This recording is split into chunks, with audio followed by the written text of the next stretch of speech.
Pour sauver sa peau, le mec se couche par terre et fait le mort. Mais le soldat jouet qui le traque n'y croit pas. Il arme son flingue prêt à l'achever. Le mec plaque le soldat au sol et essaie de lui coincer la tête dans la porte de l'ascenseur. Sauf que le soldat jouet est super costaud. Il bloque la porte avec ses bras. Heureusement, au bout d'un moment, le soldat finit par lâcher.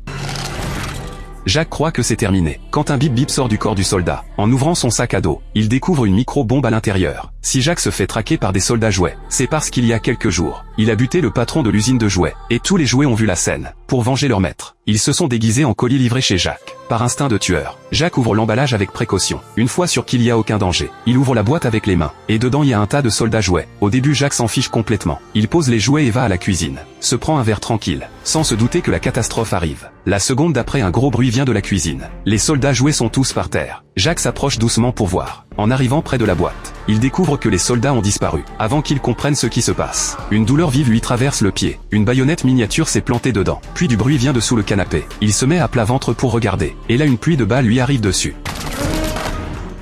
Son visage se retrouve criblé de petits trous. Il essaie de mieux voir. Mais une nouvelle salve par-dessous le canapé. Il lui tire même un mini-missile dessus. La douleur le met à genoux. Il se réfugie dans la salle de bain en panique. Pour comprendre ce qui l'attaque, il prend un miroir et regarde dehors. Le salon, c'est un champ de bataille. Ils ont même explosé sa lampe. Au moment où Jacques est furax, un missile lui explose le miroir. Vénère, il fonce dans la chambre, chope un flingue et ressort. Mais il manque de se prendre un missile. Il tire en reculant, et finit par se planquer dans la cuisine. Il sort une mitraillette du placard, décidé à leur donner une leçon. Il arrose sous le canapé comme un malade. Après la rafale, plus aucun bruit sous le canapé. Il soulève le canapé d'un coup. Et là, il en croit pas ses yeux. Il y a des dizaines de soldats joués en dessous. On dirait une vraie armée entraînée. Certains soignent les blessés. D'autres montent dans des véhicules pour se replier. Un soldat tente de riposter. Jacques l'écrase direct sous son pied. Un autre se met à courir. Mais lui non plus s'en sort pas. Les derniers essaient encore d'attaquer. Jacques les dégomme d'une balle.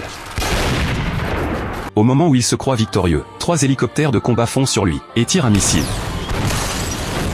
Les hélices lui tailladent le visage. Il se réfugie dans la salle de bain, mais un obus perce un trou dans la porte. Un hélico se faufile à l'intérieur. Jacques l'attrape avec une serviette et l'écrase au sol à coups de pied. Mais un autre hélico rapplique. Jacques lui tire dessus.